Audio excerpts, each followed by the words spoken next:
வல்லமையுள்ளவர் மகிமையான காரியங்களை இன்றைக்கு நமக்கு செய்தருளுவாராக. 1 தெசலோனிக்கேயர் புஸ்தகம் 4ஆம் அதிகாரம் 13ஆம் வசனத்திலிருந்து தொடர்ந்து சில வார்த்தைகளை நான் வாசிக்கிறேன். அன்றியும் சகோதரரே, நித்திரை அடைந்தவர்களின் நிமித்தம் நீங்கள் நம்பிக்கையற்றவர்களான மற்றவர்களைப் போல துக்கித்து அறிவில்லாதிருக்க எனக்கு மனதில்லை. இயேசுவானவர் மரித்து பின்பு எழுந்தார் என்று விசுவாசிக்கிறோமே, அப்படியே இயேசுவுக்குள் நித்திரை அடைந்தவர்களையும் தேவன் அவருடனே கூட கொண்டு வருவார். கர்த்தருடைய வார்த்தையை முன்னிட்டு நாங்கள் உங்களுக்கு சொல்லுகிறதாவது, கர்த்தருடைய வருகை மட்டும் உயிரோடு இருக்கிற நாம் நித்திரை அடைந்தவர்களுக்கு முந்திக் கொள்வதில்லை. ஏனெனில் கர்த்ததாமே ஆரவாரத்தோடும் பிரதான தேவதூதருடைய சத்தத்தோடும் தேவ எக்காலத்தோடும் வானத்திலிருந்து இறங்கி வருவார். அப்பொழுது கிறிஸ்துவுக்குள் மரித்தவர்கள் முதலாவது எழுந்திருப்பார்கள். பின்பு உயிரோடு இருக்கும் நாமும் கர்த்தருக்கு எதிர்கொண்டு போக மேகங்கள் மேல் அவர்களுடைய கூட ஆகாயத்தில் எடுத்துக்கொள்ளப்பட்டு இவ்விதமாய் எப்பொழுதும் கர்த்தரோடு கூட இருப்போம். ஆகையால் இந்த வார்த்தைகளினாலே நீங்கள் ஒருவரை ஒருவர் தேற்றுங்கள். நான் சிறுவனாயிருந்த போது பாரதியார் ஒரு பாட்டை பாடினதை கேட்டிருக்கிறேன். 40 கோடி ஜனங்களுக்கும் ஒரு சங்கம், பொது உடைமை சங்கம் என்று ஒரு பாடலை பாடினார். அப்பொழுது இருந்த ஜனத்தொகை 40 கோடி. அதைத்தான் பாரதியார் 40 கோடி ஜனங்களுக்கும் ஒரு சங்கம் என்று பாடினார். இன்றைக்கு 3 மடங்குக்கு மேலாகிவிட்டது. இந்தியாவிலே 125 கோடியை நாம் தாண்டிவிட்டோம். உலகத்திலே 700 கோடி ஜனங்கள் தாண்டிவிட்டார்கள். ஒவ்வொரு 40 வருஷத்துக்கும் ஒரு முறை 3 மடங்கு ஜனங்கள் அதிகமாகிக் கொண்டே வருகிறார்கள். இந்த நிலைமையில் இந்த உலகம் எவ்வளோ காலத்துக்கு ஓடும்? ஜனங்கள் இவ்வளவு திரளாய் பெருகும்போது அதுக்கேற்றபடி உணவு உற்பத்தி பெருகுகிறதா? உலகம் ஒரு பயங்கரமான பஞ்சத்துக்குள் போகிறது. தாக்கு பிடிக்க முடியாத ஒரு பெரிய பற்றாக்குறைக்குள்ளே, விலைவாசி ஏற்றத்துக்குள்ளே உலகம் செல்லுகிறது என்று சொல்லுகிறார்கள். ஒவ்வொரு ஆண்டும் உலக வல்லரசுகள் செய்து வைக்கிற அணுகுண்டுகள் ஏராளமானவை. ஒவ்வொரு அணுகுண்டு செய்வதற்கும் பல கோடிகளை அவர்கள் செலவழிக்கிறார்கள். ஜனங்கள் பட்டினி இருந்தாலும் பரவாயில்ல, நமக்கு அணுகுண்டு தேவை. உலகத்தை போல 100 மடங்கு உலகங்கள் இருந்தாலும் 1000 மடங்கு உலகங்கள் இருந்தாலும் ஏற்கனவே செய்து வைத்த குண்டுகள் அத்தனையும் அக்கினிக்குள்ளாகி உலகத்தையே எரித்து விடக்கூடிய அளவுக்கு அதிகமாக இருக்கின்றன. என்றாலும் புது புது புது குண்டுகளை கையாண்டு குண்டுகளை தயாரித்து கொண்டே இருந்தார்கள். முதலாம் உலக மகா யுத்தத்திலே பெரும்பாலும் பொதுமக்கள் அதிகமாய் மடிந்தார்கள். 2ஆம் உலக மகா யுத்தத்திலே போர் வீரர்கள் அதிகமாய் விமானங்களும் குண்டுகளும் வானத்திலிருந்து பொழிந்தன. இனி 3ஆம் உலக மகா யுத்தம் வெறும் கம்ப்யூட்டர்னால, ஆளில்லாத விமானங்கள், அவைகள் போய் குண்டு போட்டு உலகத்தையே அழிக்கக்கூடிய அளவுக்கு இனி எந்த போர் வீரனும் போய் யுத்தம் பண்ண வேண்டிய தேவையில்லை. எல்லாம் கம்ப்யூட்டரில் இயக்கினால் ஆளே இல்லாமல் பறந்து போய் குண்டுகளை போடக்கூடிய ஒரு பயங்கரமான கடைசி காலத்துக்குள் வந்திருக்கிறோம். உலகத்தாரே சொல்லுகிறார்கள், விஞ்ஞானிகளே சொல்லுகிறார்கள், அரசியல் தலைவர்களே சொல்லுகிறார்கள், இனி அதிக காலம் இந்த உலகம் தாங்க முடியாது, ஜனங்களாலும் தாங்க முடியாது, விழப்போகிற குண்டுகளினாலும் தாங்க முடியாது. இன்றைக்கும் கூட நூற்றுக்கணக்கான தேசங்களில் நேரடியாகவும் மறைமுகமாகவும் யுத்தம் நடந்து கொண்டே இருக்கிறது. மத்திய தரைக்காடுகள் எல்லாம் பற்றி எரிந்து கொண்டே இருக்கிறது. உலகத்தின் முடிவுக்கு கடைசி நேரத்துக்கு நாம் வந்துவிட்டோம். இந்துக்கள் சொல்லுகிறார்கள், இந்த கலியுகம்தான் கடைசி கலியுகம், இனி காலம் செல்லாது.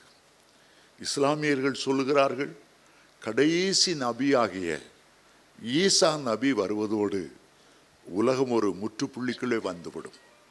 உலகம் தொடர்ந்து இயங்கவே முடியாது. பழங்காலத்தில் வாழ்ந்த நேபுகாத் நேச்சர் என்ற பாபிலோன் சக்கரவர்த்தி ஒரு இரவு படுக்க போகும்போது இனிமேல் என்ன சம்பவிக்க போகிறது என்ற எண்ணத்தோடு படுத்தார்.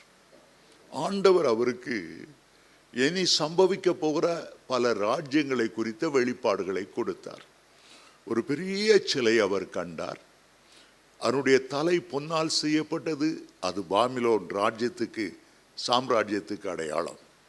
அவருடைய கழுத்தும் மார்பும் வெள்ளியினால் செய்யப்பட்டிருந்தது.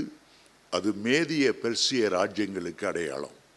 அந்த சிலையினுடைய வயிறு வெண்கலத்தினால் செய்யப்பட்டிருந்தது. அது கிரேக்க நாடுகளுக்கு அடையாளம். அதற்கு பிறகு கால்கள் இரும்பினால் செய்யப்பட்டிருந்தது. அது ரோம சாம்ராஜ்யத்துக்கு அடையாளம். இயேசுவின் காலத்தில் ரோம சாம்ராஜ்யம்தான் அரசாண்டு கொண்டிருந்தார்கள். ஆனால் கடைசி சாம்ராஜ்யத்தை பார்க்கும்போது அந்த சிலையினுடைய பாதங்கள் இரும்பும் களிமண்ணும் கலந்த கலவையாய் இருந்தது.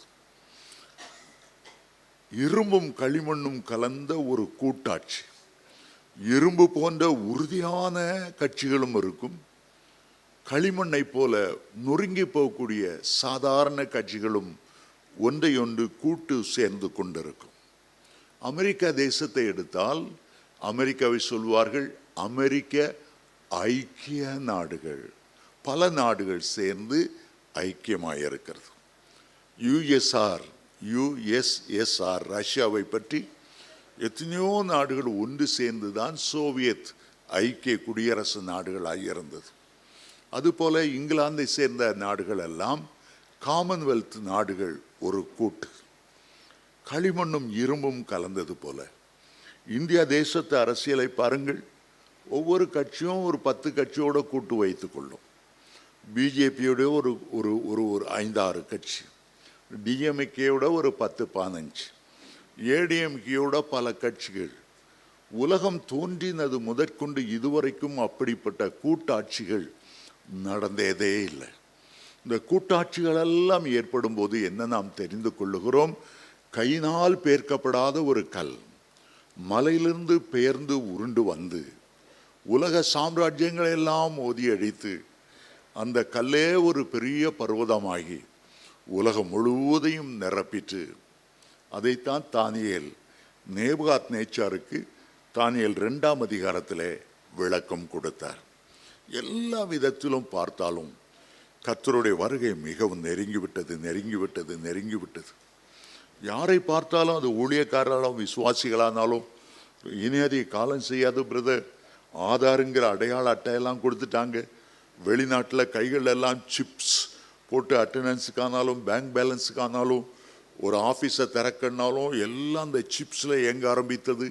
இன்றைக்கு அந்தி கிறிஸ்துவுக்காக தலைகளான ஒரு சிலுவையின் வடிவத்தில் பெல்ஜியத்தில் ஒரு பெரிய அந்தி கிறிஸ்துக்கென்று ஒரு கட்டடம் கட்டி கொண்டு இருக்கிறார்கள்.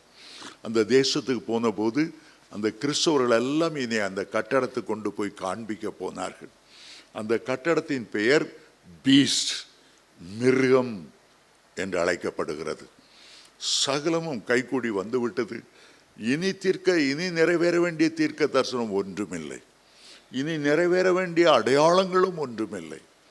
மத்தேயு 24ஆம் அதிகாரம் முழுவதிலும், மத்தேயு 25 மார்க் 13ஆம் அதிகாரம், லூக்கா 21ஆம் அதிகாரம், இந்த 4 அதிகாரங்களிலும் சொல்லப்பட்ட அவ்வளவு தீர்க்க தரிசனங்கள், அவ்வளவு அடையாளங்கள் எல்லாமே நிறைவேறிவிட்டது.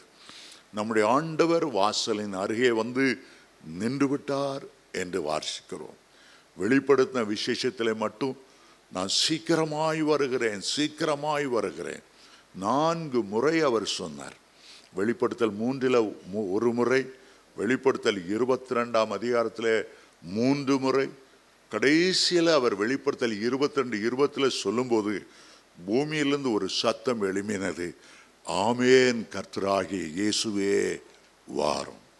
உன்னத பாட்டு முடியும் போது ஒரு குரல் எழும்பினது, நேசரே தீவிரியும் சீக்கிரமாய் வாரும்.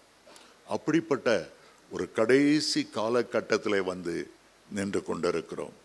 கடந்த வாரம் சொன்னேன், மனுஷ சமுதாயத்தின் வரலாற்றில் 3 முக்கியமான சம்பவங்கள் உண்டு.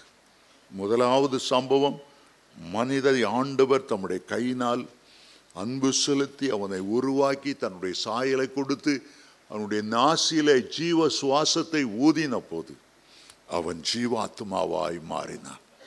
வரலாற்றிலே, உலக வரலாற்றிலே முதல் சம்பவம். 2ஆம் சம்பவம், எந்த கரங்கள் மனிதனுக்கு அன்பு செலுத்தி அவனை வணைந்ததோ அதே கரங்களை மனிதன் பிடித்து கொடூரமாய் சிலுவையில் அறைந்த சம்பவம். 3வது சம்பவம், ஆண்டவராய் இயேசு வரப்போகிற சம்பவம். 2 சம்பவங்கள் நிறைவேறிவிட்டன. 3ஆம் சம்பவத்தை நாம் ஆவலோடு எதிர்பார்த்து கொண்டிருக்கிறோம். பழைய ஏற்பாட்டிலும் புதிய ஏற்பாட்டிலும் கிறிஸ்துவினுடைய வருகையை குறித்து 1725 வசனங்கள் சொல்லுகின்றன. புதிய ஏற்பாட்டிலே 11 வசனத்துக்கு ஒரு வசனம் கர்த்தருடைய வருகை குறித்து சொல்லுகிறது. ஆண்டவர் இயேசு தாமே வருகை குறித்து முழு இடங்களிலும் சொல்லியிருக்கிறார். உங்களுக்காய் ஒரு ஸ்தலத்தை ஆயத்தம் பண்ணின பின்பு நான் வருவேன், நான் இருக்கிற இடத்துல உங்களை கூட்டி சேர்க்க வருவேன். புத்தியுள்ள கன்னிகளை பற்றி சொன்னார், புத்தி இல்லாத கன்னிகளை சொன்னார். மனுஷகுமாரன் நினையாத நாளிலே வருவார் என்று சொன்னார். தேவ தூதர்கள் கர்த்தருடைய வருகையை முன்னறிவித்தார்கள். இயேசு பரலோகத்துக்கு எடுத்துக்கொள்ளப்படும் போது வெண்ணுடை தரித்த 2 பேர் ஆகாயத்திலே தோன்றி எல்லா சீஷர்களுக்கும், பார்த்து கொண்டிருந்தவர்களுக்கு, இந்த இயேசுவானவர் உங்களிடத்திலிருந்து எப்படி பரலோகத்துக்கு ஏறெடுக்கப்பட்டு போனாரோ அப்படியே மறுபடியும் வருவார். அப்போஸ்தலர் 1:11 அவர்கள் அப்படி சொன்னார்கள். சீஷர்கள் எல்லாரும் ஆண்டவருடைய 2வது வருகை குறித்து பேசினார்கள். முதல் ஆண்டவராகிய 2வது வருகை குறித்து பேசின தீர்க்கதரிசி ஆதாமிலிருந்து 7ஆம் தலைமுறையில் வந்த ஏனோக்கு. யூதாவின் நிருபம் 14ஆம் வசனத்திலிருந்து 16 வசனம் வரை வாசிக்கும் போது 1000-10,000 தேவதூதர்களோடு கர்த்தர் வருகிறார் என்று முன்னறிவித்தார்கள். அப்படிப்பட்ட எல்லா சூழ்நிலைகளும் இன்றைக்கு நிறைவேறின வண்ணமாய் இருக்கிறது. இந்த 1 கொரிந்தியர் 4ஆம் அதிகாரத்தில் நாங்கள் வாசிக்கும் போது அப்போஸ்தலனாகிய பவுல் சபைக்கு எழுதும்போது எழுதுகிறார், புறஜாதியாரை போல உங்களை விட்டு கடந்து போனவர்களுக்காக, நித்திரை அடைந்தவர்களுக்காக நீங்க ஏன் அழுது கலங்குகிறீர்கள்? தேவனுடைய பிள்ளைகளுக்கு மரணம் ஒரு முடிவல்ல.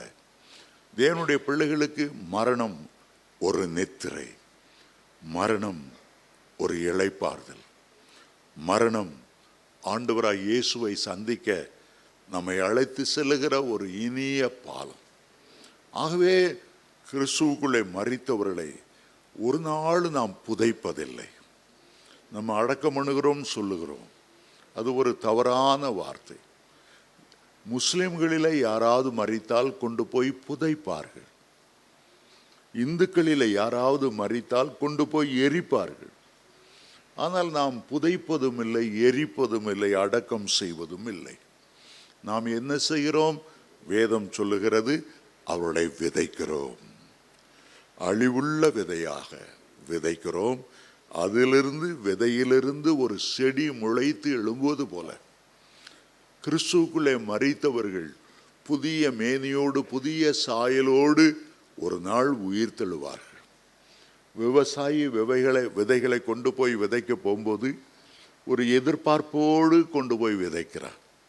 அந்த விதைகள் அழுகி மண்ணோடு மண்ணாடி மக்கி போகும் என்பது அவனுடைய எண்ணம் அல்ல.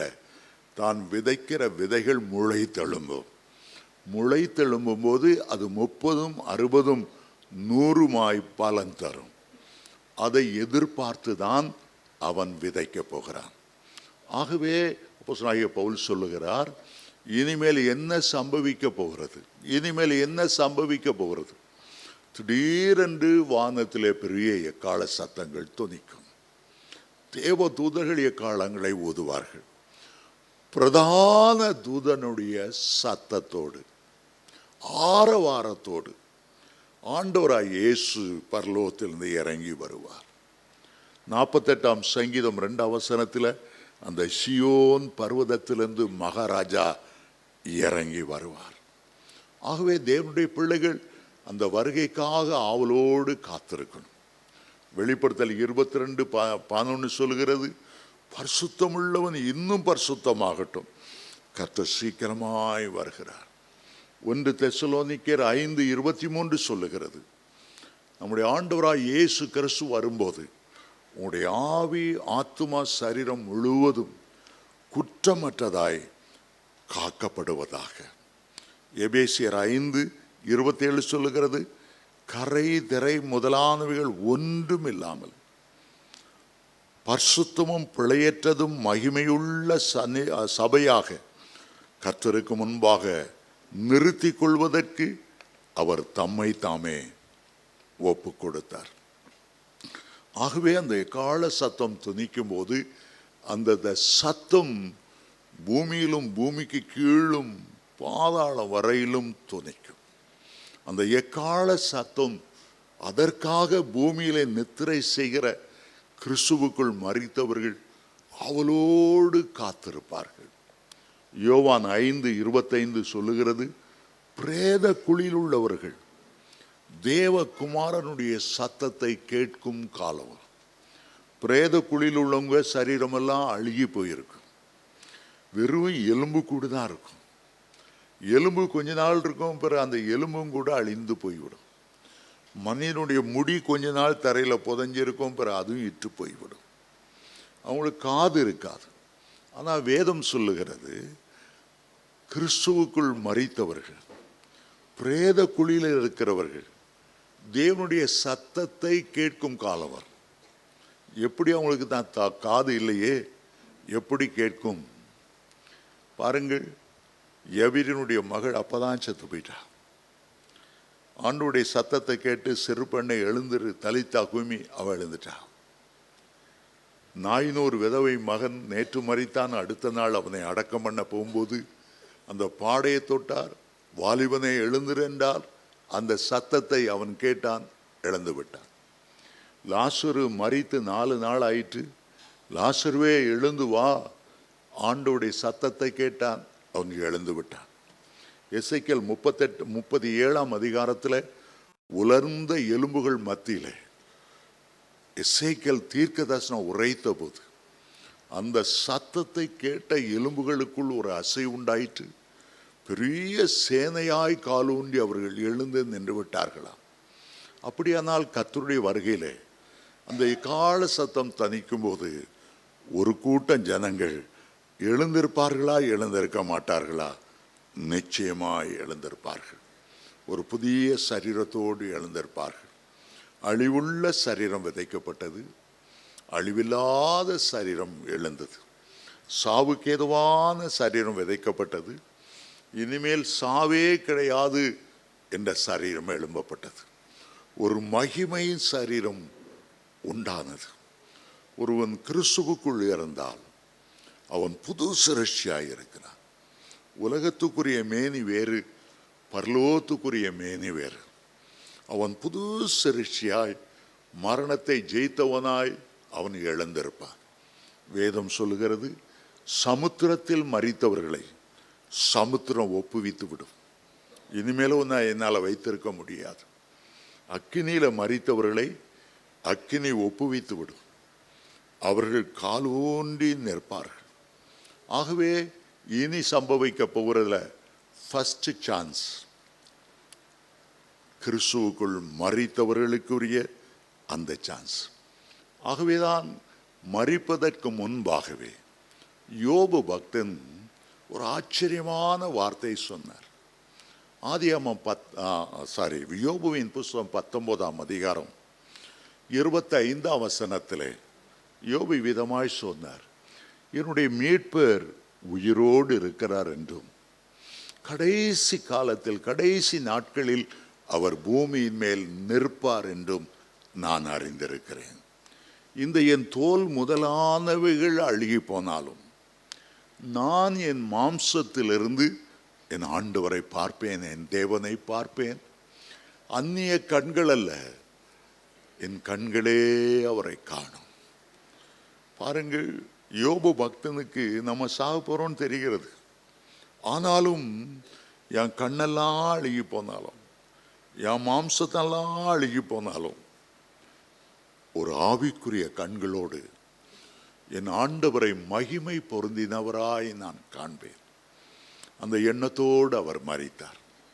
ஆதியாகமம் 50ஆம் அதிகாரத்தில் 25ஆம் வசனத்தை வாசிக்கும் போது யோசேப்பு தன்னுடைய எலும்புகளை குறித்து ஒரு நம்பிக்கை உள்ளவனாய், நான் மரித்தாலும் ஒரு நாள் ஆண்டவர் என்னை உயிர்ப்பிப்பார், என்னுடைய எலும்புகள் இந்த எகிப்தில் இருக்கக்கூடாது, இது கானானு கொண்டு போகப்பட வேண்டும். அப்படியே அவன் சொன்னபடியே யோசேப்பு மரித்து 400 வருஷம் கழித்து அவனை அடக்கம் பண்ண இடத்துல எடுத்தார்கள். அவனை வைத்திருந்த பெட்டியில எடுத்தார்கள். எடுத்து கானானுக்கு போகும்போது முன்னால் போனது என்ன? யோசேப்பின் எலும்பு. பின்னால் போகிறது யார்? உயிருள்ள இஸ்ரவேலர். அந்த எலும்புகளை 40 வருஷம் அவர்கள் சுமந்து சுமந்து சுமந்து எகிப்திலிருந்து கானானுக்கு கொண்டு போனார்கள். 400 வருஷம் எகிப்தில் இருந்தது. வனாந்திரத்தில் 40 வருஷமாய் பயணம் பண்ணினது. இந்த 430 + 40 470 வருடங்கள் அந்த எலும்புகளுக்குள்ளே ஒரு உயிர்த்தெழுதலின் நம்பிக்கை இருந்தது. ஏன் கானானுக்குள் போய் வைக்க வேண்டும் என்று சொன்னார்?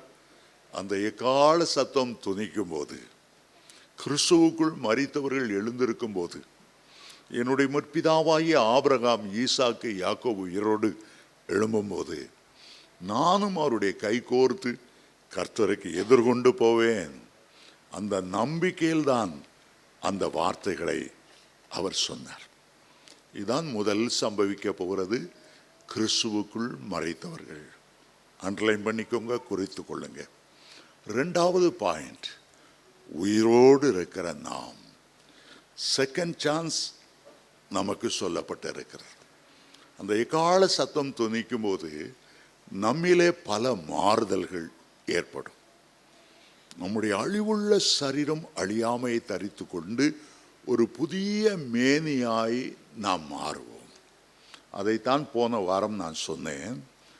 ஒரு சாதாரண ஒரு வண்ணத்தி பூச்சி முதல்ல ஒரு முட்டையாய், அதுக்கு பிறகு 2வது ஒரு சின்ன புழுவாய் வளருகிறது. இந்த புழுவாய் மாறுகிறது, கூட்டு புழுவாய் கொஞ்ச நாள் தொங்குகிறது. ஒருவேளை கிறிஸ்துவுக்குள்ளே மரித்தவர்களை போன்ற ஒரு நிலைமையில் இருக்கலாம். ஆனாலும் அந்த கூட்டு புழுக்குள்ளே ஒரு உயிர் இருக்கிறது. அந்த கூட்டு புழுக்குள்ளே இருந்து வண்ணத்தி பூச்சி வரும்போது பழைய புழுவுக்கும் அல்லது பழைய தோற்றத்துக்கும் பழைய வகை உணவுக்கும் இப்பொழுது வண்ணத்தி பூச்சிக்கும் எந்த சம்மந்தமும் இருக்காது. எந்த சம்மந்தமும் இருக்காது. நமக்கு அது ஆச்சரியமாக இருக்கிறது. நம்ம எண்ணிக்கூட பார்க்க முடிவதில்லை. அந்த புழு வெறும் இலையை சாப்பிட்டு கொண்டு 1000 கால்கள். ஆனால் அந்த புழுவின் கால்கள் வேறு, வண்ணத்தி பூச்சியின் கால்கள் வேறு. வண்ணத்தி பூச்சி தேனையே உண்கிறது. இந்த புழுவுடைய இடம்லாம் இந்த சின்ன செடி, இந்த சின்ன செடி. நம்முடைய இடம்லாம் இந்த கோடம்பாக்கம், டி நகர், மாம்பழம், அது இது இருக்கலாம். நம்ம எல்லாம் பூமியில் தான் வாழ்ந்து அந்த புழு இலையை சாப்பிட்ட மாதிரி நான் அரிசி சோறு தோசை இட்லி இதே தின்னுட்டுருக்கோம். ஆனால் உயிர் தெழுந்த பிறகு தோசை இட்லி நம்ம சாப்பிடணும்னு நினைச்சாலும் நமக்கு கிடைக்காது. இதெல்லாம் இந்த உலகத்துக்குரியது. அப்போ நமக்கு எப்படி ஒரு செட்டை உண்டாகுமோ நமக்கு தெரியாது. ஒரு புது சாயல் உண்டாயிரும். அந்த சாயல் எப்படி இருக்குமா, இயேசு கிறிஸ்து பரலோகத்தில் என்ன சாயலில் இருக்கிறாரோ, 1 யோவான் 3:2 அதை சொல்லுகிறது. அவர் வெளிப்படும் போது அவர் இருக்கிற வண்ணமாக அவரை நாம் தரிசிப்பதினாலே அவருக்கு ஒப்பாய் இருப்போம். அவருக்கு ஒப்பாய் இருப்போம். என்ன ஒரு அழகு வார்த்தை. ஆகவே முதலாவது கிறிஸ்துக்குள் மரித்தவர்கள் இயேசு ஆனபடியால் தான் எந்த நேரம் எக்காலம் தொனிக்குமோ, எந்த நேரம் மணவாளன் வருவார் என்று தெரியாதனால ஒரு உதாரணத்தை சொன்னார். 2 பேர் வயலில் இருப்பாங்க. திடீர்னு பிப்பின்னு ஒரு பயங்கர சத்தம் கேட்கும். ஒருத்தர் எடுத்துக்கொள்ளப்படுவார். வயலில் இருந்தாலும் தேவனோடு பேசி உறவாடி, அறுவடை மிகுதியாக இருக்கப்பா, கடைசி காலம் வந்துட்டுது, போதுமான ஊழியக்காரங்க இல்லை, ஒரு பக்கம் ஊழியக்காரங்கெல்லாம் வயசாகி கடந்து போகிறாங்க, அறுவடைக்கு ஆட்கள் அனுப்பும். ஜோமனிட்டே இருப்பார். திடீர்னு சத்தம் கேட்கும், ஒருத்தர் போயிடுவார். ஒருத்தர் முறுமுறுத்துட்டு இருந்தவர் அங்கே தான் உட்காந்துருப்பார். 2 ஸ்திரீகள் மாவரைத்து கொண்டு இருப்பார்கள். வயலில் இருக்கிறவங்க காலையில் தான் வயலுக்கு போவாங்க. மாவரைக்கிற ஸ்திரீகள் மத்தியான நேரத்தில் மாவரைச்சிட்டு இருப்பாங்க. திடீர்னு எக்காலம் துணிக்கும் ஒருவரை எடுத்துக்கொள்ளப்படுவார்கள். 2 பேர் ஒரே படுக்கையில் இருப்பார்கள். எக்காலம் துணிக்கும் ஒருத்தர் எடுத்துக்கொள்ளப்படுவாங்க. 10 கன்னிகள் இருந்தாங்க. 5 பேர் எடுக்கப்பட்டு போயிட்டாங்க. 5 பேர் கைவிடப்பட்டு போனாங்க.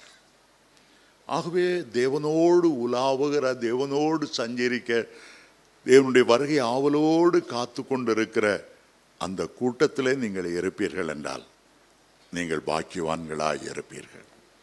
3வதாக, முதலாவது கிறிஸ்துக்குள் மரித்தவர்கள் எழுந்திருப்பார்கள். 2வது நம்மட்டன் அந்த எக்கால சத்தம் துணிக்க ஒரே வினாடியில் மரணத்தை நாம் ஜெயமாய் விழுங்குவோம். மரணத்தின் முதுகெலும்பை தட்டி, மரணமே உன் கூரங்கே, சாத்தானே என்னை இனி கண்ட்ரோல் பண்ண முடியாது, கர்த்தருக்கு எதிர்கொண்டு போகிறேன். அடுத்து நம்ம மத்திய ஆகாயத்தில் போய் சேருவோம். ஏன் மத்திய ஆகாயத்தில் சேருவோம்?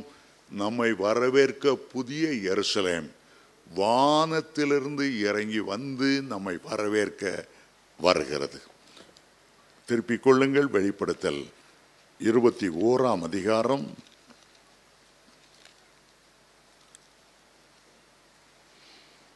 2ஆம் வசனம்.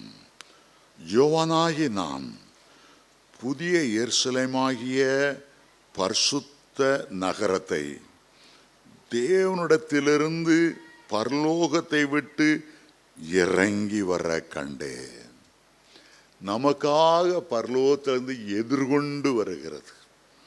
அது மணவாளனுக்காக அலங்கரிக்கப்பட்ட மணவாட்டியை போல ஆயத்தமாயிருக்கு. அப்போ நாம் இங்கிருந்து போகிறோம். புதிய எருசலேம் மேலிருந்து இறங்கி வருகிறது. மத்திய ஆகாயத்தில் நம்ம எல்லாரையும் ஒருத்தரை சந்திப்போம். ஒரு பக்கம் பழைய ஏற்பாட்டு பரிசுத்தவான்கள் எல்லாரும் வருவார்கள்.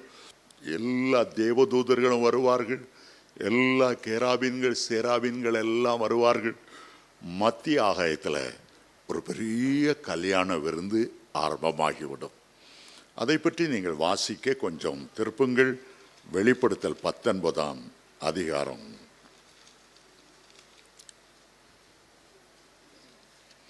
7ஆம் வசனத்திலிருந்து நான் வாசிக்கிறேன், கவனியுங்கள். நாம் சந்தோஷப்பட்டு களி கூர்ந்து அவருக்கு துதி செலுத்த கடவோம். ஆட்டுக்குட்டியானவருடைய கல்யாணம் வந்தது. அவருடைய மனைவி தன்னை ஆயத்தப்படுத்தினாள் என்று சொல்ல கேட்டேன். சுத்தமும் பிரகாசமான மெல்லிய வஸ்திரம் தரித்து கொள்ளும்படி அவளுக்கு அளிக்கப்பட்டது. அந்த மெல்லிய வஸ்திரம் பரிசுத்தவான்களுடைய நீதிகளே. மேலும் அவர் என்னை நோக்கி, ஆட்டுக்குட்டியானவரின் கல்யாண விருந்துக்கு அழைக்கப்பட்டவர்கள் பாக்கியவான்கள் என்று எழுது. இஸ்ரவேல் தேசத்தில் பல பண்டிகைகள் உண்டு. முதல் பண்டிகை எதுன்னு கேட்டால் பஸ்கா பண்டிகை. சங்கார தூதன் கடந்து வந்தபோது அந்த பஸ்கா பண்டிகை யார் யார் கொண்டாடி பஸ்காட்டுக்குட்டியுடைய இரத்தத்தை பூசினார்களோ அந்தந்த வீடுகளெல்லாம் பாதுகாப்பாக இருந்தது. பிறகு எக்கால பண்டிகை வருகிறது, பிறகு முதற்பலனை சேர்க்கிற பண்டிகை வருகிறது, பிறகு பெந்தைக்கோஸ்தே பண்டிகை வருகிறது. 7 பண்டிகைகள் இருந்தாலும் கடைசி பண்டிகைக்கு பேர் கூடார பண்டிகை என்று அர்த்தம். The feast of the tabernacle என்று சொல்லுவார்கள்.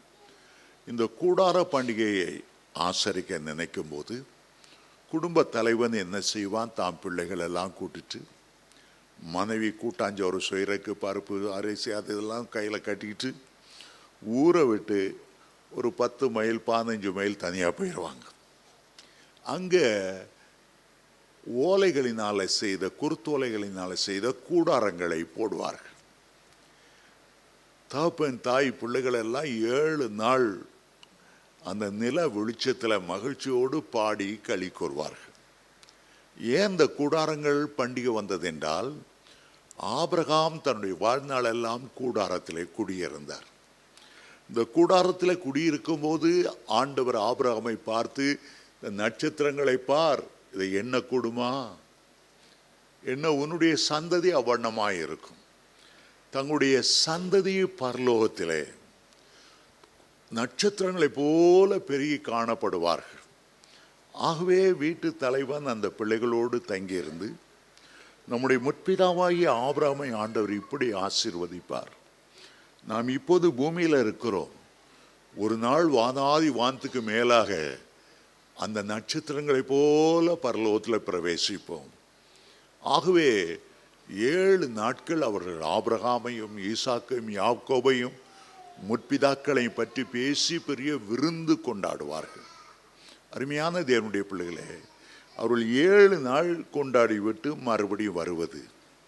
நாம் 7 வருஷம் மத்திய ஆகாயத்துக்கு சென்று இயேசுவோடு கல்யாண விருந்தில் கலந்து கொண்டு 7 ஆண்டுகளுக்கு பிறகு நாம் பூமிக்கு திரும்பி வருவோம். எப்பொழுது நாம் இயேசுவோடு கல்யாண விருந்து அந்த மறுரூபமாக்கப்பட்டு எடுத்துக்கொள்ளப்படுகிறோமோ அதே வினாடி பூமியில் அந்தி கிறிஸ்துவனுடைய ஆட்சி வந்துவிடும். நிறைய பேர் வேத பண்டிதர்கள் தவறாக என்ன சொல்லுறாங்க, சபை அந்தி கிறிஸ்துடைய ஆட்சிக்குள்ளாகத்தான் போகும். நான் சொல்லுகிறேன், நிச்சயமாய் அது போகாது. 6 பண்டிகைகள் நிறைவேறிவிட்டன. 7ஆம் பண்டிகையான கூடார பண்டிகை, வீட்டை விட்டு 7 நாட்கள் தனியாய் போய் இந்த கூடாரங்களில் குடியிருந்து ஆகாயத்தை நோக்கி பார்த்து நம்முடைய குடியிருப்பு அங்கே இருக்கிறது, அதை தியானம் பண்ணுகிற அந்த கூடார பண்டிகை மட்டும் இன்றைக்கு வரைக்கும் நிறைவேறவில்லை. யோசித்து பாருங்கள், அந்தி கிறிஸ்துவின் நாட்கள் உலகமே பற்றி எரிகிற நாட்கள். வானத்தின் நட்சத்திரங்கள் அத்தி காய்கள் உதறுவது போல உதறுகிற நாட்கள். அந்த நாட்கள் சூரியனில் ஒரு பகுதி பூமியில் விழுந்ததுனால தாங்க முடியாத வெப்பம் இருக்கிற நாட்கள். உலகம் அப்படி பயங்கரமான காலத்துக்குள்ளே போகும்போது பாருங்க, ஒரு அன்புள்ள தகப்பன் ஒரு வீடு தீப்பிடித்து எரிய போகிறது. எரிஞ்சிட்டு போட்டோம், என் பிள்ளைகள் இருந்தால் பரவாயில்ல, அந்த எரியக்குள்ளேயும் என் பிள்ளைகள் பாதுகாக்கப்படுவான். அவனை மாதிரி ஒரு முட்டாள் இருக்க மாட்டான். தான் வீடு தீப்பிடிக்க போகிறது அல்லது ஏதோ ஒரு ஆபத்து வரப்போகிறதுன்னு தெரிஞ்சால் அதுக்கு முன்னாலேயே பிள்ளைகளை பாதுகாப்பான இடத்துக்கு கொண்டு போய் விடுவான். அதுபோலத்தான் அந்தி கிறிஸ்துடைய காலம் பயங்கரமான அழிவுக்கு காலம் வரப்போகிறது என்று தேவனாகிய கர்த்தர் அறிந்தபடியால் அந்தி கிறிஸ்து ஆட்சிக்கு முன்னாலேயே ஒரு மகிழ்ச்சி பொருந்தின மத்திய ஆகாயத்தை கொண்டு போய் விடுவார். மத்திய ஆகாயத்து போன உடனே நமக்கு ஒரு பெரிய சந்தோஷம். பழைய ஏற்பாட்டு புதிய ஏற்பாட்டு பரிசுத்தவான்கள் எல்லாரையும் பார்ப்போம். ஏனோக்கை பார்ப்போம், ஆபிரகாமை பார்ப்போம், ஈசாக்கை பார்ப்போம். யாரும் வந்து நமக்கு அவங்கள இன்ட்ரோடியூஸ் பண்ண வேண்டியதில்லை. சாம் ஜபத்ரே சீம் ஹீஸ் ஆப்ரஹாம் அப்படின்னு சொல்ல வேண்டியதில்லை. மீட் மிஸ்டர் மோசஸ் அப்படின்னு யாரும் சொல்ல வேண்டியதில்லை. நமக்கு பார்த்த உடனே நம்முடைய அறிவு பெருகி போகும். 1 கொரிந்தியர் 13 சொல்றார், இப்போது நான் குறைந்த அறிவு உள்ளவன், அப்பொழுது அறியப்பட்டு இருக்கிறபடியே அறிந்து கொள்ளுவேன். மருவ மலையில பேதுரு யோவான் எல்லாம் வந்தாங்க. மறுபக்கம் மோசே எலியா நின்னாங்க. பேதுருட்ட ஆண்டவர் இன்ட்ரோடியூஸ் பண்ணி வைக்கல.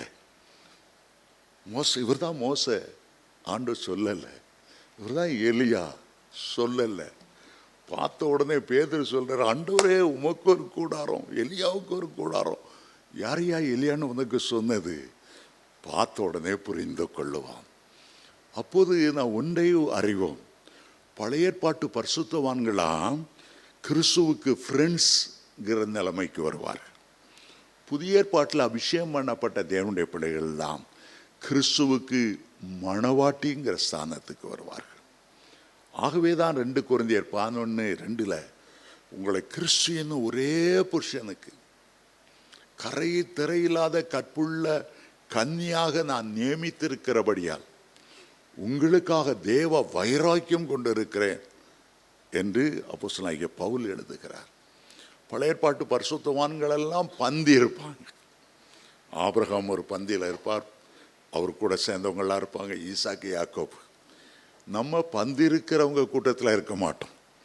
கிறிஸ்து பக்கத்தில் அவருடைய சிங்காசனத்தில் அவருடைய மணவாட்டியாக கம்பீரமாய் வீற்றிருப்போம். யோவான் ஸ்நானகம் சொல்லும்போது சொன்னார், மணவாட்டிய உடையவனே மணவாளன். யோவான் 3:23 என்று நினைக்கிறேன். நான் அவருடைய தோழன், அவ்வளவுதான். நான் தோழன்கிற ஸ்தானம்தான் பழைய ஏற்பாட்டு பரிசுத்தவான்களால் வர முடியும். ஆடு மாடு இரத்தத்தால் தான் அவங்க மீட்கப்பட்டாங்க. அம்மா நாம நம்முடைய மணவாளனாகிய கிறிஸ்துவனுடைய இரத்தத்தால் மீட்கப்பட்டவர்கள். அவருடைய எலும்புகளுக்கும் சதைக்கும் அவருடைய மாம்சத்துக்கும் உரியவர்களாக இருக்கிறோம். திருவிருந்து ஆராதனை எடுக்கும் போதெல்லாம் அவருடைய இரத்தம் நம்முடைய இரத்தத்தோடும் அவருடைய மாம்சம் நம்முடைய மாம்சத்தோடும் இணைந்திருக்கிறது. அவர் மணவாளன் என்பதை நான் நினைவு கூறுகிறோம். 7 வருஷங்கள் அங்கே நடக்கிற அதே நேரத்தில் கீழே அந்தி கிறிஸ்துடைய ஆட்சி நடைபெறும். 4வது பாயிண்ட், அந்தி கிறிஸ்துடைய ஆட்சி. அந்தி கிறிஸ்துடைய ஆட்சியை 2 பாகமாய் பிரிக்கலாம். முதல் 3.5 வருஷம் உபத்திரவ காலம், எல்லாருக்கும் உபத்திரவம். 2வது 3.5 வருஷ காலம் மகா உபத்திரவ காலம். விசேஷமாக யூதருக்கு, இஸ்ரவேல் ஜனங்களுக்கு அது மகா உபத்திரவ காலமாக இருக்கும். அந்த நாட்களில் 3 முக்கியமான சம்பவங்கள் நடைபெறும். பரலோகத்தில் 7 முத்திரை உடைக்கப்பட பூமியில் உள்ள கொடூரங்கள், பூமியில் உள்ள சமாதானம் எடுத்து கொள்ளப்பட்டு உலகத்தினுடைய அழிவு பயங்கரமாக இருக்கும். அதுக்கு பிறகு 7 கோபாக்கினை கலசங்கள் பூமியில் ஊற்றப்படும்.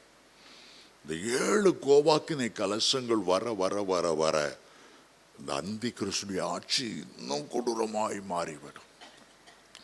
அதுக்கு பிறகு வானத்திலிருந்து 7 தூதர்கள் எக்காலம் ஊதுவார்கள்.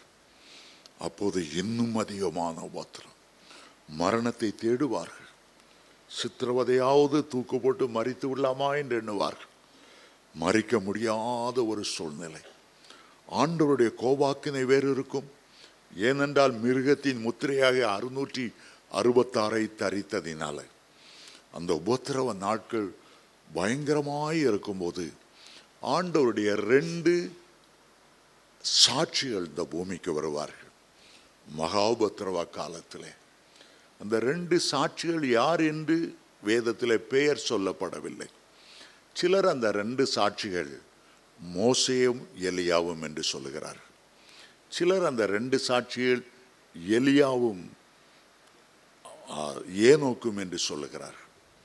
எது எப்படியா இருக்கட்டும், என்னை கேட்டால் ஏனோக்கும் எலியாவுமாய் இருக்கும் என்று நான் தனிப்பட்ட முறையில் நம்புகிறேன். ஏனென்றால் இந்த 2 பேர் தான் மரணத்தை இதுவரை காணவில்லை. ஆண்டவருடைய சட்டத்திட்டம் என்ன, வாக்கு மாறாத பிரமாணம் என்ன, ஒரே தரம் மறிக்கணும், பின்பு நியாய தீர்ப்படைவனும். இந்த எலியோவும் ஏனோக்கும் மட்டும்தான் இதுவரை மறிக்கவில்லை. ஆகவே கர்த்தருடைய வார்த்தையை நிறைவேற்ற பூமிக்கு வருவார்கள். அந்தி கிறிஸ்துக்கு விரோதமாய் தீர்க்க தரிசனம் உரைப்பார்கள்.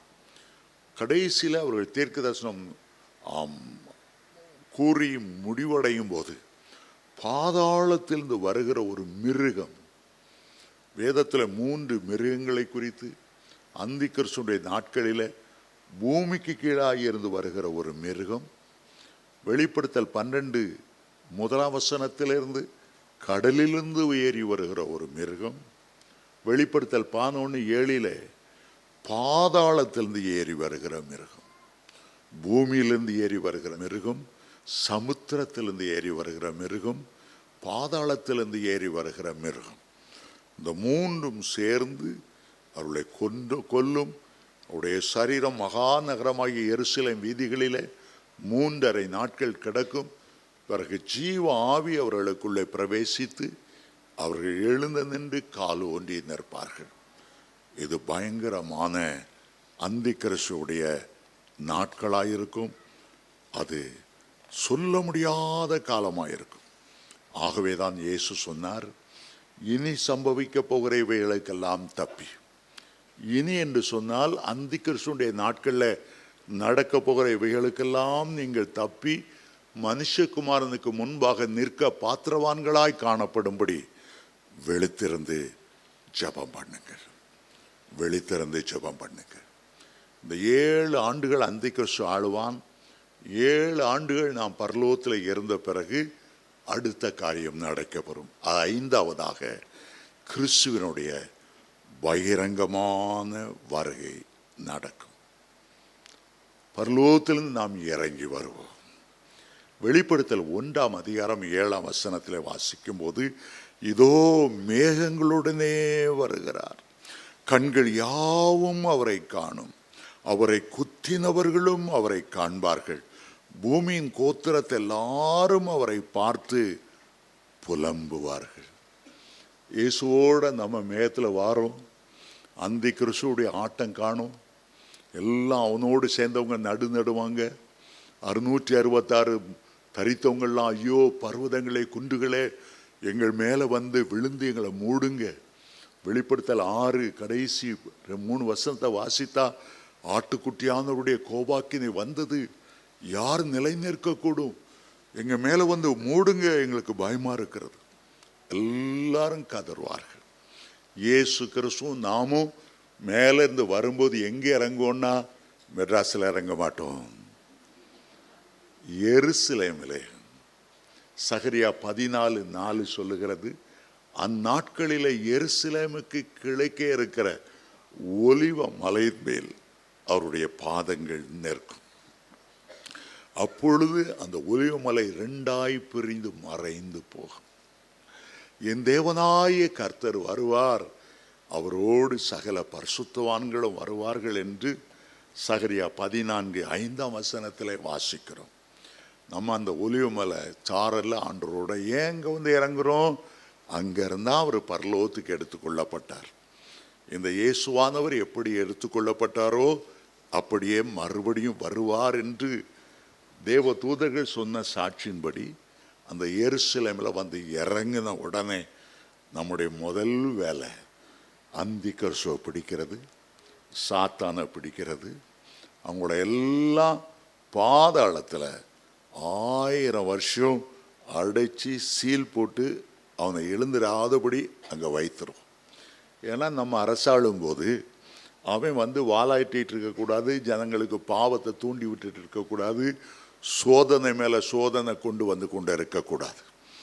ஆகவே வந்ததும் முதல் வேலை சாத்தானை பகிரங்கமான வருகையில் அவனை பாதாளத்திலே கட்டுவது தான். தானியேல் அதை குறித்து சொன்னார். 7ஆம் அதிகாரம் 18ஆம் வசனத்தை வாசிக்கும் போது, உன்னதமானவருடைய பரிசுத்தவான்கள் ராஜரீகத்தை பெற்று என்றென்றைக்கும் உள்ள சதா காலங்களிலும் ராஜ்யத்தை சுதந்தரித்துக் கொள்வார்கள். நாம் எல்லாம் ராஜ்யத்தை சுதந்தரித்துக் கொள்வோம். அதை தானியேல் 7:25 நம்ம அதை வாசிக்கலாம். நான் சின்ன வயசாக இருக்கும்போது அடிக்கடி யோசிப்பேன், ஆண்டவரோடு கூட அரசாள வரும்போது எந்த தேசத்தை நான் அரசாளணும். எனக்கு பல தேசங்களை குறித்து படித்து இந்தியா வேண்டவே வேண்டாம், இந்த விக்கிரகாராதனை, இந்த சாபங்கள், இங்குள்ள அரசியல்வாதிகள், இவங்க அடிக்கிற கொள்ளைகள், நீதியே இல்லாத ஒரு தேசம்னா உலகத்தில் இந்தியா தேசம்தான். அவ்வளோ உருட்டு பொருட்டு, நீதிமன்றத்திலையும் அநீதி. ஆகவே எனக்கு இந்தியா வேண்டாம். பல தேசத்தை எண்ணி பார்த்துட்டு எனக்கு ஆஸ்திரேலியா ரொம்ப பிடிச்சிருந்துச்சு.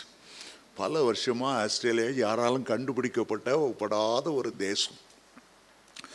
ஆகவே நான் ஆண்டவர்கிட்ட சின்ன வயசுலேருந்து ஜெபம் பண்ணுறது, ஆண்டவரே நான் ஆஸ்திரேலியாவை அரசாளணும், ஆண்டவரே உம்மோடு கூட ஆஸ்திரேலியாவை அரசாளணும், ஆஸ்திரேலியா வேறு யாருக்கும் கொடுக்காதீரும், நான் முதல்ல ரிசர்வ் பண்ணி வச்சுட்டேன், எனக்கு தாரோம்.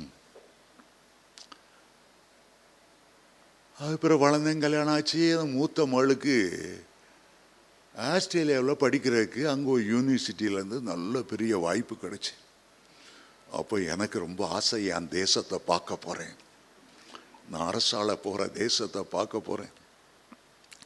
என் மகளை கூப்பிட்டு போய் அவளை காலேஜ் யூனிவர்சிட்டியில் சேர்த்துட்டு அந்த தேசத்தெல்லாம் சுற்றி பார்க்க போனேன்.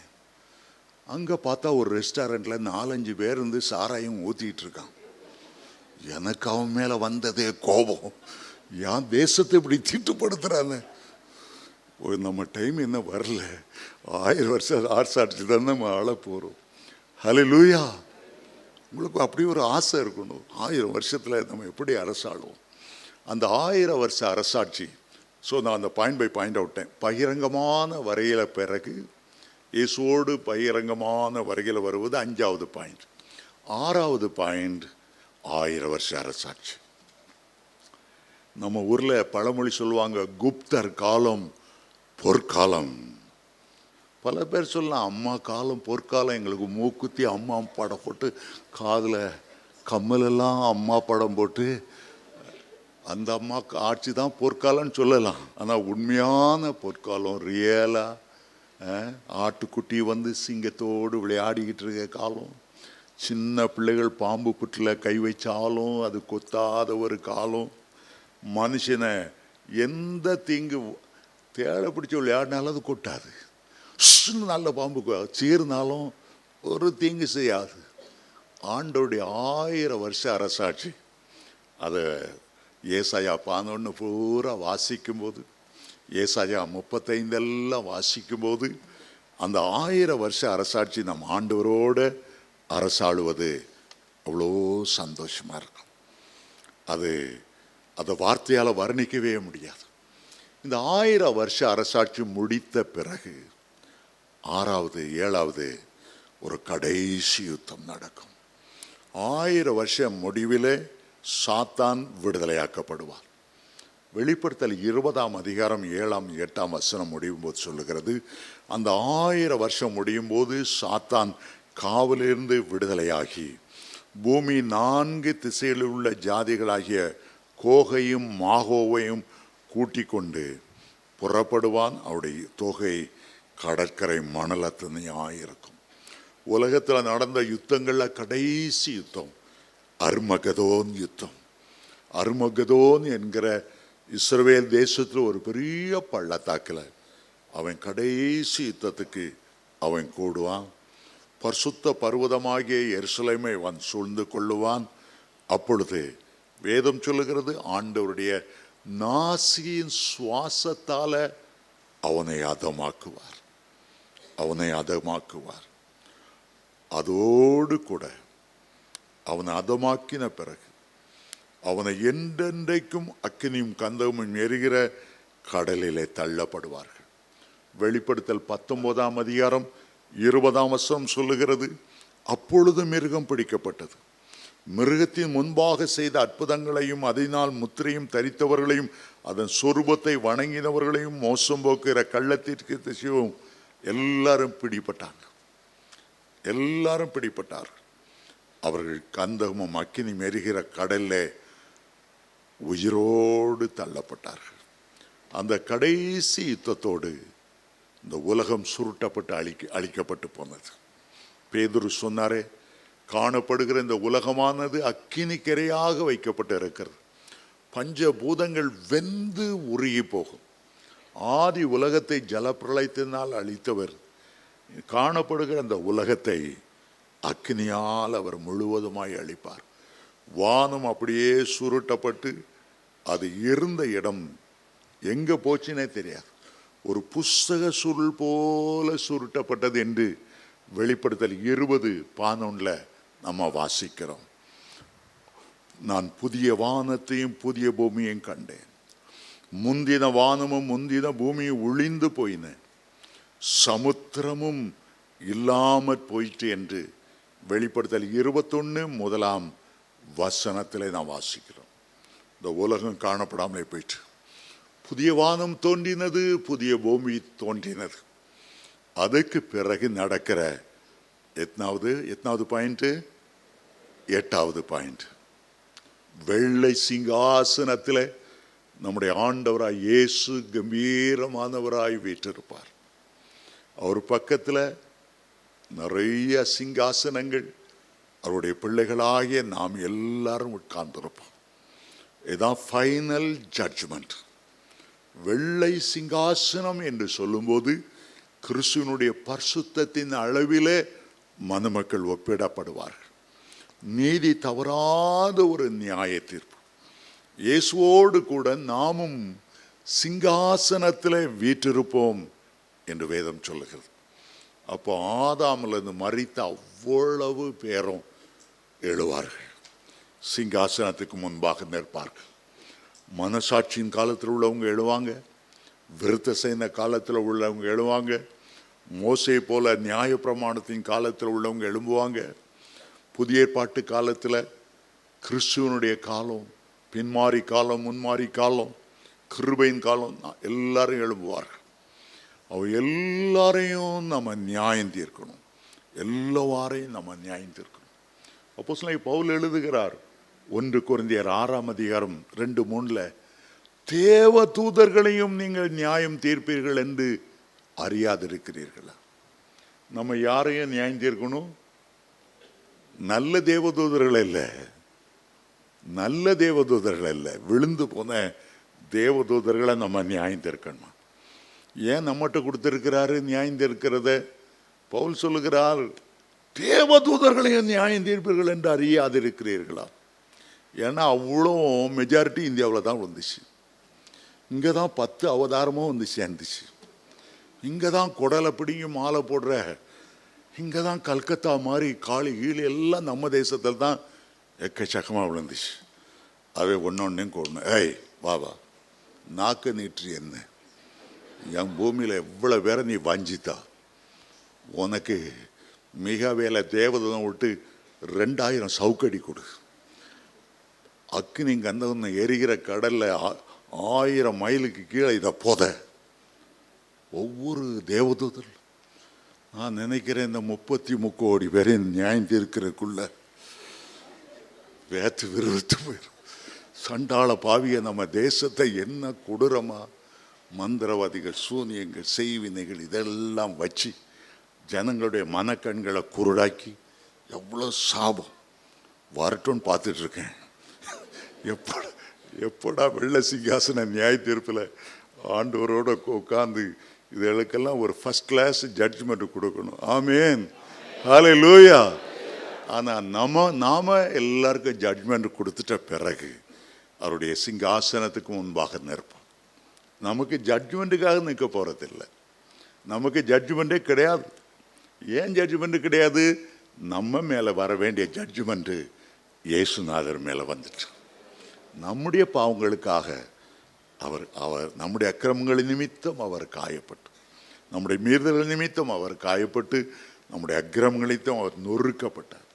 ஆகவேதான் ரோமர் 8:1 சொல்லுகிறது, கிறிஸ்துவுக்குள்ளாக இருந்து அவரை ஏற்றுக்கொண்டவர்கள், எனக்காக அவர் மரித்தார் என்று ஏற்றுக்கொண்டவர்கள், என் மேலே வர வேண்டிய தண்டனை அவர் மேலே வந்தது என்று விசுவாசிக்கிறவர்கள் நமக்கு ஆக்கினை தீர்ப்பு இல்லை. அவர் நம்முடைய பாவத்துக்கான கிரயத்தை அவர் செலுத்தி விட்டார். நமக்கு என்ன உண்டு? நமக்கு என்ன உண்டு? சாம் ஜெபத்திற்கு என்ன உண்டு? இன்கம் டேக்ஸை விட்டு வந்தேன், எத்தனை 1000 பேரை ஆண்டவர்களை வழி நடத்துனேன். புதன்கிழமை தோறும் ஏலிமில் வந்து எவ்வளோ கஷ்டப்பட்டு ப்ரிப்பேர் பண்ணி நோட்ஸ் எல்லாம் அச்சடிச்சு என் பிள்ளைகளுக்கு கொடுத்தேன். உடனே ஆண்டவர் கூடுவார், மிகாவேல் வா, சாம் ஜோத்திரிக்கு ஒரு மகிமையின் கிரீடத்தை சூடு. இந்த அக்கா நல்லா ஒழுங்காக தசமபாகம் கொடுத்தா ஒரு நீதியின் கிரீடத்தை சூடு, ஜீவ கிரீடத்தை கொடு. பரிசுத்தவான்களுடைய சுதந்திரம் இருக்கிறதுலே பெரிய மாளிகை கர்த்தருடைய பிள்ளைகளுக்கு கொடு. ஒவ்வொருத்தருக்கும் ஒவ்வொரு சுதந்திரம். யூதாவில் எழுதும்போது பரிசுத்தவான்களுக்காக ஒளியில் உள்ளது பரிசுத்தவான்களுக்கு வைக்கப்பட்ட சுதந்திரங்கள், பெரிய பெரிய அப்பார்ட்மெண்ட் எல்லாம் கோல்டு அல்ல, அவ்வளோ வைரத்தால் வைடூரியத்தால் இழைச்ச மகிமின் மாளிகைகள். அந்த அந்த பலனை ஆண்டவர் நமக்கு தருவார். முதுகில் தட்டி சொல்லுவாங்க, சிஸ்டர் நல்லது, உண்மை உத்தமான சிஸ்டர், எஜமானுடைய சந்தோஷத்துக்குள்ள பிரவேசி. ஒரு ஓட்டம், ஒரு துள்ளு, ஒரு குதி, மகிமை தேசத்தில் பொத்தள வீதியில் ஓடுவோம். ஆண்டவர் வரும்போது அவர் அளிக்கிற பலன் நம்மோடு கூட வருகிறது.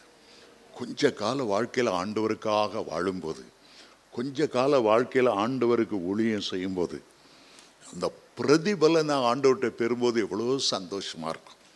அங்கே போனவர் நமக்கு ஒரு கவலையும் இருக்கும், இன்னும் கொஞ்சம் ஆண்டவருக்கு நல்லா வாழ்ந்துருக்கலாமே, இன்னும் கொஞ்சம் ஆண்டவர் கொடுத்துருக்கலாமே, தசமபாகத்தை நம்ம பதுக்கி வச்சுக்கிட்டோமே, இவ்வளோ அன்புள்ள ஆண்டவருக்கு அள்ளி அள்ளி கொடுத்துருக்கலாமே, நம்ம நேரத்தெல்லாம் செலவழிச்சிருக்கலாமே, ஆஸ்பத்திரி போய் ஒழிஞ்சு இவ்வளோ பெற, அதெல்லாம் இன்னைக்கு வைரமாக இருக்குது. நம்ம எல்லாம் டிவி பார்த்துட்டு நம்ம நேரத்தை வீணாக்கிட்டோம். ஆண்டவருக்கு ஒன்றும் செய்யலையே, சரி ஏதோ தப்பி பரலோகத்துக்கு வந்துட்டீங்க. ஆண்டவர் அங்கே உங்களுக்கு செய்கிறது இங்கே வாழ்ந்ததை காட்டில் உங்களுக்கு மேலானதாக தருவார். அதை விட மேலானது கிடைக்கணும் நம்ம விரும்புவோம். ஆனால் சான்ஸ் போயிட்டு பூமிக்குரிய வாழ்க்கையை முடித்த பிறகு ஆண்டவருக்காக ஒன்றும் செய்ய முடியாது. இங்கே இருக்கும்போதே செய்தால் தான் அவர் வரும்போது அந்த பலன் மிகுதியாக இருக்கும். வெளிப்படுத்தல் 22:11 சொல்லுகிறது, அவன் 12 சொல்லுகிறது, அவனுக்கு நான் அளிக்கும் பலன் என்னோட கூட வருகிறது. பலன் என்று சொல்வது பலன் அல்ல. பலன் என்றால் ரிவார்டு. ரிவார்டு என்றால் வெகுமதியின் அர்த்தம். ஆண்டவர் நம்முடைய பிரயாசத்துக்கு, நாம் செய்த ஊழியத்துக்கு தருகிற வெகுமதி மகா அதிகமாக இருக்கும். இந்த அற்புதமான நோட்ஸ் பின்னால் இருக்கிறது. ஆகவே நீங்கள் வாங்கி கொள்ளுங்க, ஞாபகப்படுத்தி கொள்ளுங்க, அப்படி காற்றுல விட்டுறாதுங்க. ரொம்ப முக்கியமான ஒரு சப்ஜெக்ட். ஒரு நாள் நீங்கள் பெரிய ஊழியக்காரலாக வருவீங்க, ஒரு வீட்டு கூட்டம்னா இதை எடுத்து பேசுங்க, 3 நாள் பேசுங்க, உங்களுக்கு ஆசீர்வாதமாக இருக்கும். ஆமேன், ஹல்லேலூயா.